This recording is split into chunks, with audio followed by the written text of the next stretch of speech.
Three top sports journalists discuss life on the Major League Baseball beat. Next on a special edition of Carpe Diem.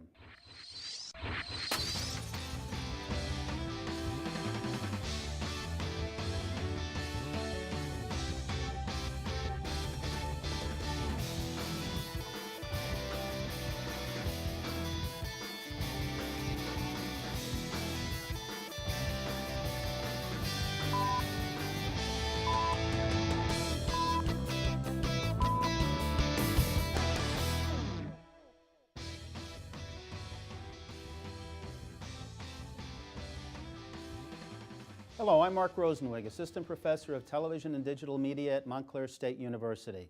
We're in an era where the average Major League Baseball team is worth more than $600 million. Reporters aren't just covering who won and lost, they're covering a big business. Three reporters who've covered Major League Baseball extensively joined me for a panel at the Yogi Berra Museum and Learning Center on the Montclair State campus. We heard from Jeff Bradley, former Star Ledger reporter and columnist, MLB.com reporter Paul Hagan, who's been elected to the sports writers wing of the Baseball Hall of Fame, and Russ Salzberg, sports director of Channels 5 and 9. I asked them to assess the current quality of reporting on Major League Baseball. Well, I hate to sound like the old curmudgeon, but I don't think the quality of the coverage is as good, and that's not really the fault of the reporters. I think the newspapers are putting less resources into it. The deadlines are getting earlier, and most importantly, so much more is asked of the writers. The tweeting and the blogging, the chasing every rumor, that I think it's hard to focus on just covering a team and doing it the way we used to, when you would get up in the morning, you'd focus on what you're going to write that day, you'd write a game story and some notes, and then you had a little downtime until the next day. There's no downtime anymore. Jeff, what's your view of the landscape? I would agree with Paul that right now I think that the beat writers, it's not so much a writing position anymore as it is a transcribing and a typing position that never ends. The other thing that's changed, I've noticed since I began covering baseball in 1989, is that the rules of access to the clubhouse for the media have not changed, but the access has changed because the players have places where they can be other than the clubhouse. Used to be you could walk into the clubhouse at 3 o'clock and there'd be a locker room full of players. The Yankees in particular have, I think, an auxiliary clubhouse, so players can go there. Media, it's off limits to media, so you don't get that interaction as much, and I think that's also because the number of media members who are in the clubhouse on a day-to-day basis has swelled. Russ, what's your view of the coverage? Well, I agree with these two gentlemen, but I'm coming from a different angle because I'm more obviously on the electronic side. But just to go, first of all, what Jeff just said, you would walk into a locker room and he's talking about players being in other places, maybe in an auxiliary place where they eat. Cameras aren't allowed into a Yankees locker room prior to a game. So if Russ Salzberg is there for Channel 9 or Channel 5, the only way I can get an interview at that point is I have to go over, ask somebody to come out of the locker room. As you were saying, there were days where you just went and you would schmooze. You would sit and, you'd have your pads, or we'd have a camera, you got 2 minutes and do a quick interview and you're done. But also what Paul was saying, it's just so much more. It's the blogging, it's the tweeting, and the days of just covering a story of a player, that's no longer the case. So many more times you're asked to, who's he going out with? And if you're a reporter, you don't want to do that because you're there to cover the story. If you're there, if you're not the sports writer, if you will, if you're not the sportscaster for the TV station, or I'm there to cover the Yankee-Red Sox game tonight, I'm not really interested in who so-and-so A-Rod was going out with last night, or, you know what I'm saying? Those are the things that have changed. And I think, just building on what Russ said, I think that there has been a real change in the relationship between the media and the players. It wasn't that long ago that if you were on the road, you'd go to a hotel bar, there might be some players in there, and you'd sit down, you'd talk to them, and they treated you like people and you treated them like people. Now there's a divide, and I think part of it has to do with how much money they make. But I think teams are actively trying now to build a wall between the media and the players. I know the Phillies, when they opened spring training, it used to be you'd go down and you'd talk to whoever you wanted. Now it's scheduled. Cole Hamels will talk today. Ryan Howard will talk the next day. Jimmy Rollins will talk the day after that.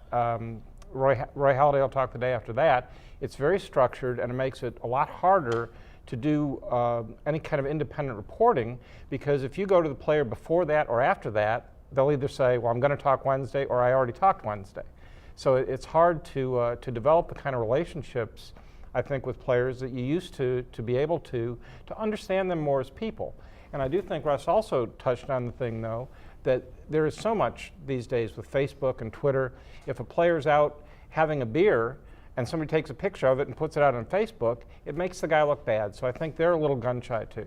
And to add to that, those Twitter pictures and that's helped create a barrier between players, and not just in baseball, but in all sports, but we're talking about baseball here. It's helped create that little wall between the players and the media, because who's going to take my picture? It almost becomes a distrust. And I'm one of those old guys who, I still wake up in the morning and go get my 5 and 6 newspapers because I want to read them. And you know, in the old days when you were talking about, both of you go into a locker room, you get in your own stories.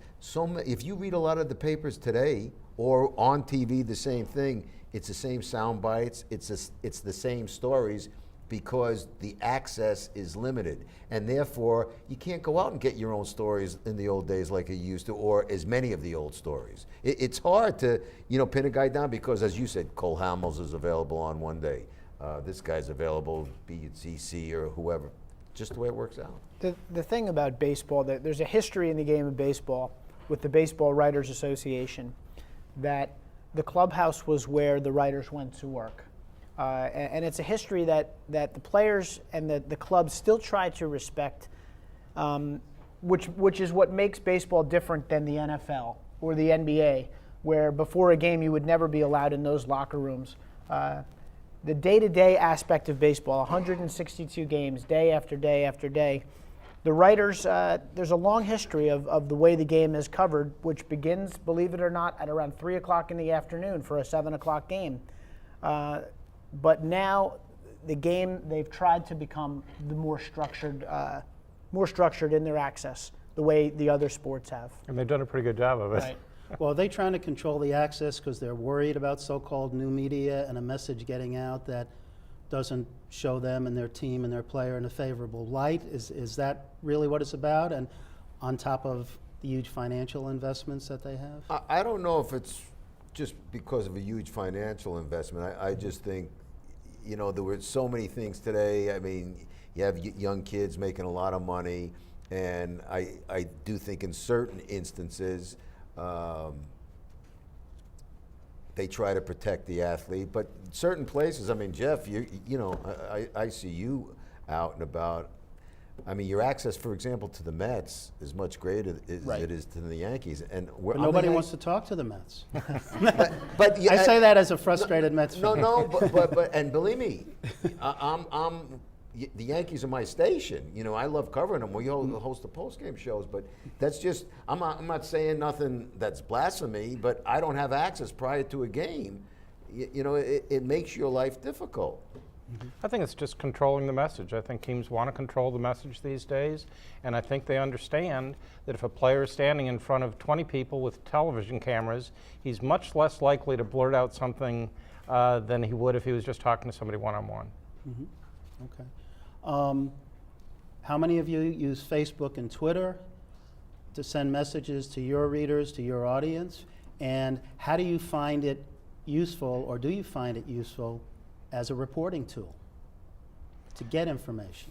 Well, I think that if you're a beat writer, Twitter is one of the worst things that's ever been invented, because you have the national guys who talk to scouts and talk to general managers, and if you talk to your general manager, he's not going to tell you about his team, but he might tell you about the Milwaukee Brewers or the Los Angeles Angels.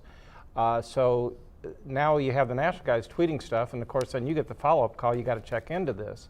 And I think one of the worst developments here is that when I was a full-time beat writer, the phrase, the Phillies are considering, or the Phillies are talking about, would not have been considered a story, because teams consider and talk about everything. That's Every what day. they do. That's their job. But now if somebody tweets the Phillies have talked about, then it becomes a huge story. And I think that's a real difference in the beat these days. And that lends to the problem of, to me, in sports anyway, tweeting, and believe me, my stations ask me to tweet, but tweeting and blogs in particular. I go in, I'll leave here, I'll go over to Channel 9, I'll be sitting at my desk, I'll look up. Somebody could say something on a blog. The Yankees were talking to so-and-so today. A blog. This is not, I'm not reading Paul Hagan, I'm not reading Jeff Bradley, reporters that I know. Somebody has a blog, that becomes, it takes a life of its own, and it becomes almost a national story. It really, I mean, a guy walks out of a bar, an athlete walks out of a bar, a blogger blogs, so-and-so was drunk last night. All of a sudden, one to the other, a news director sees it, a sports editor sees it, it becomes a major story over somebody tweeting something. Now, there are certain things that help when a story breaks, where I guess it is good. But, it's the old saying, you throw it up against the wall, see if it sticks. And I think that's happening a lot in our business. And that's not just in sports, but that's what we're here covering. And when you talk about bloggers, that brings up the question of who's a bona fide sports reporter and who isn't. I know you're doing a lot of blogging right now, right? And you're obviously a bona fide sports reporter, but what do you see in the blogosphere that maybe we should be concerned about? It's fascinating because maybe it all goes back to Matt Drudge, because at first people laughed at Matt Drudge and what he was reporting on President Clinton, and then when it turned out that some of these stories had legitimacy, it gave legitimacy to the blogosphere to a degree. I think we all just have to take a look at the source. Have they broken stories before? Is there any legitimacy to their reporting? It's very difficult. It's very difficult. And I have been asked to follow stories that I know had no validity because somebody in a newsroom saw a blog. The biggest difference that I've noticed for a newspaper person is that there used to be a way of keeping your secrets for a day, because your goal was to break a story in tomorrow's newspaper. So if you had something, you worked that whole day with your fingers crossed. I hope nobody else gets a sniff of this, because I'll have a scoop tomorrow. Now, you have to also weigh, all right, is this a good enough scoop that I can hold it for the paper, which will come out tomorrow, or should I get it out here this instant on Twitter? I don't know. There still was that great feeling about being somebody to break a story in a newspaper. I get a sense now that most people are so afraid that the story will break in the news cycle that they put it out on Twitter, and then nobody remembers who broke the story anyway. So it's really changed the way we do our business. Well, a couple of years ago, I did a survey of over 100 sports media professionals, and their number one concern was the pressure to be first with a story, particularly online, when the facts weren't fully checked out, that they have editors pressuring them.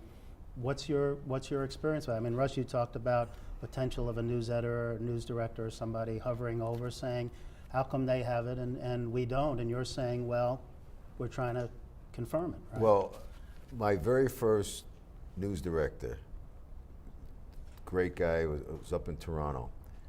And I understood what he meant. He said, in this business, and he wasn't talking to me in sports, he was talking to everybody in the newsroom. He says, in this business, if your mom says she loves you, check it out. The point to that was verify the story. Just because somebody says it doesn't mean that's the case. And really, I'll say that to people, students and what, all the time. You got to verify the story. Just because it is, and then there's a rush to get it out.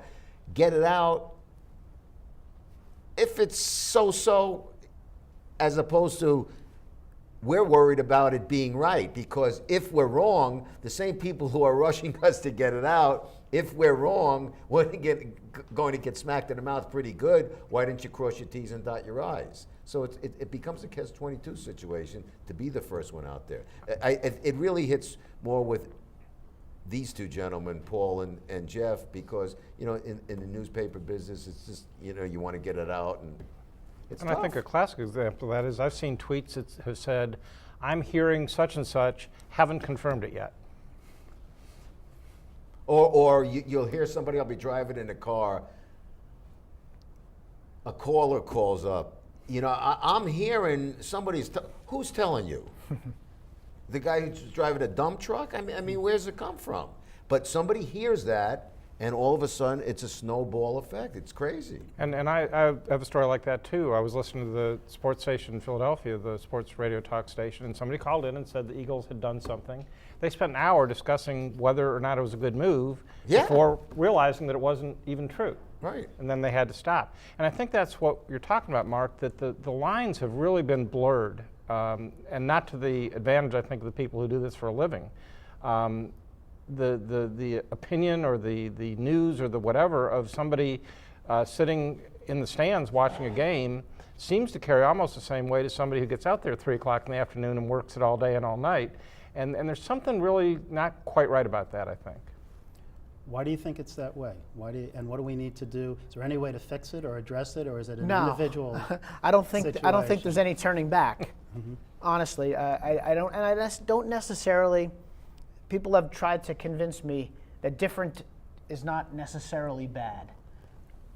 It's tough to get it to wrap my hands around that concept from a pure journalistic standpoint. But it is what it is now. It's not going away. The blogs aren't going away. Twitter's not going away. It's only going to become more information delivered faster. Things aren't going to slow down. So it's just a question of trying to do your job the best way you can. I don't really have an answer, because I would love to slam my fist down on the table and say, Deadspin ruined sports journalism, but the reality is now these guys are breaking legitimate stories. They've done some great reporting, and sometimes it's hit and miss, almost like everybody else. I don't know if there's a fix for it. I think it's just learning how to deal with it. Do we remind students that TMZ broke the news first that Michael Jackson was dead, and other news organizations wouldn't touch it immediately because of the source, but now they're looking at TMZ to see what they're going to say next. An right? interesting TMZ story was with John Lackey with the Boston Red Sox a few years ago. Was going through, he had filed for divorce, his wife had cancer, and TMZ got a hold of this news somehow through somebody, maybe Lackey's wife's a friend or whatever, and had a cell phone number for Lackey. So we met to talk to John Lackey about baseball before a game or after a start, and he's holding up his cell phone, and he was absolutely livid and saying, "You guys," and we're sitting there going, what is he talking about? Because nowadays the player doesn't know the difference between TMZ and ESPN. If it's out there and it's reported, it is what it is. It's out there, and they have to deal with it. So, yeah, the lines are blurry and only getting blurrier. Yeah, I think the three of us would agree. I don't want to speak for anybody, but no one's saying blogging in general is bad. I'm not remotely saying that, but it's who is it coming from. And if I read a blog by Jeff, well, I know Jeff covers baseball and has covered it for years, or if Paul's doing it. If Joe Blow's doing it, where's it coming from? What are the credentials? I mean, you work in this business, be it radio, TV, newspaper, magazines, to build up your credentials and a resume. But if somebody's just throwing something against the wall to see if it sticks, you got a problem with that, because and it's almost a case, I don't know if you guys would agree, the tail is now wagging the dog. Like I think blogging and tweeting could be a helpful aid, but it's almost it's dictating what is done. If somebody tweets or blogs something quickly in the morning, all hell breaks loose, and I think that's nuts. And it's affected the TV business and the newspaper business. My biggest problem with blogging is that if you write something for a newspaper, or in my case for MLB.com, or Jeff writes something for a publication, it's going to go through an editing process. Blogs don't go through an editing process. So there's no backstop. If it's wrong, if it's factually incorrect, if it's libelous, it doesn't matter if you're an established journalist who wrote it or not. You know, everybody makes mistakes, and I think that's my biggest thing with blogs is there's no fact checking or backup to any of this. I remember a story quite a few years ago. A basketball player who played for the New Jersey Nets was killed. Drazen Petrovic played for the Nets. I broke the story. I remember I got a call. It was not official, but my source was as official as it could be. I knew it was gold. I'm sitting at Channel 9. I went to the executive producer. I called the news director at home because while I knew it was gold, it still wasn't the official word released. And you know, there's that 1% chance I'm saying to myself, I'm gonna go on, and this is also somebody I was friendly with who was killed. I'm gonna go on the air and say a star player was killed. I can't be, because if I'm wrong, this is my downfall. But those are the things I had agita about. I was worried about doing it, and now, oh, boom, it's on. Reports are so-and-so, Drazen's dead. You know, I mean, you gotta be careful. In the world of newspapers now, if somebody were to tweet something, you know, when I'm working at the Star-Ledger, the process now becomes get it up on the blog, early story, get it up there, even though it's not my work, say, according to John Heyman from CBS or Ken Rosenthal from Fox. So this becomes my first story of the day, and it goes up on the blog. I am then supposed to do my own reporting, and if I get something during the course of the day, I update the blog. And then at the end of the day, I put together what ultimately will go in the newspaper for tomorrow. The process has changed so much, whereas Paul began this discussion by saying our job used to be, as a baseball reporter, to write for the next day's paper. And that involved reporting, it involved fact-checking, it involved more reporting, it involved thought, and then it involved writing. Now, I don't really know if there's much time for thought in the whole process. Thought and probing. I Right. mean, with the lessened resources in many media, and also with, I mean, you don't see, throughout journalism, you don't see the number of investigations and in-depth, and we're going to, in part 2 of our discussion, we're going to talk about steroids and so on, but how would you have time, how would any of you have time to say to your editor, you know, I need a week to work on this one story, and would that be acceptable at this point? Well, it's different TV and what these gentlemen do, but you just don't get that. I mean, unless they told me to work on a feature, and that's all that I have to do. But I can't imagine you get a full week to go work and dig, and that's just not the way it is. And that goes back to what I was saying also about relationships. You know, in the old days, you would walk into a locker room. Jeff might go over there for argument's sake, talk to Derek. Paul might go talk to CC. You know, everybody's getting their own stories. Now, it's 10 deep around one locker, and it's all the same thing. Well, it's partly because a lot of time that's the only guy who's in the clubhouse. No, that's exactly right. That's what I'm saying. You know, you brought up the point, maybe they're hiding or they're eating or something. So you're on a deadline. Sometimes you just don't want to deal with it. But you're on a deadline, so that's what you're going to get, and that's why I say you could open up the paper and everybody's got pretty much the same thing. My fear, this goes back to 1995, when Don Mattingly finally got to play in the postseason for the first time in his career. And I remember asking Mattingly after the first game, you know, so how did it feel? What was your first experience like in the postseason? And he said, you know, the greatest thing was there was no media in the locker room before the game. Of all the things he could point out, he thought that was just great. We could just focus on playing the game. So I kind of felt when I heard that come out of Mattingly's mouth that maybe changes were afoot.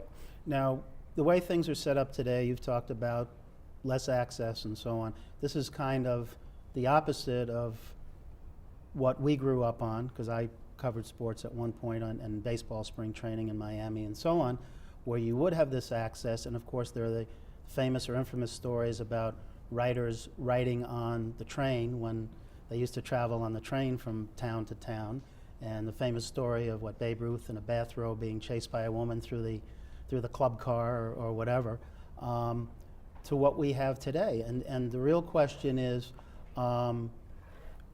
when we had all this access, did we get too cozy with some of the players? And did reporters overlook things because they were kind of friends of the reporters? And now is there an adversary relationship with the players on the other side? Well, I'll say, I don't know if the word is you got too cozy and you look past things, but I would say this, you would look past, if a guy was sitting in a bar with a woman, you look past that because that wasn't relevant to what this guy does on the field. You know, I mean, it's not like you saw a guy sitting in a car snorting cocaine. You know, that would be, you know, something you should cover. I mean, that's a big story, but at least from my standpoint. But I just think, I don't know if cozy was the word. You had relationship. There's nothing wrong with having a relationship, and a lot of people respected that relationship. And there are plenty of guys today who still do. I don't want to label everybody, but that's what covering a beat is. Be it in Washington D.C., Capitol Hill, the mayor's office. That's what. If you don't have relationships, how do you cover a beat? So that becomes the catch-22. If they don't allow you the time to do that and have the relationships, how do you really cover it in a proper way? Paul, are you able to cultivate relationships today? I think it's much harder than it used to be. I think it's much more difficult. I do think that back, 20, 30 years ago, teams understood that they were going to get their message out through the newspapers, and that the beat writers were sort of considered not exactly part of the team, but they were part of the traveling party. They were there every day. They got a little special, something that they were looked at a little differently than the feature writers or the columnists. And I think that's changed. I mean, Major League Baseball has its own website and its own TV network now. Coming up on a future Carpe Diem, we'll have more of our discussion, including comments on the impact of performance-enhancing drugs on Major League Baseball. If you'd like information on this or any edition of Carpe Diem, write us at carpediem@mail.montclair.edu or call us at 973-655-5158. I'm Mark Rosenwig. For all of us at Montclair State University, thanks for watching Carpe Diem.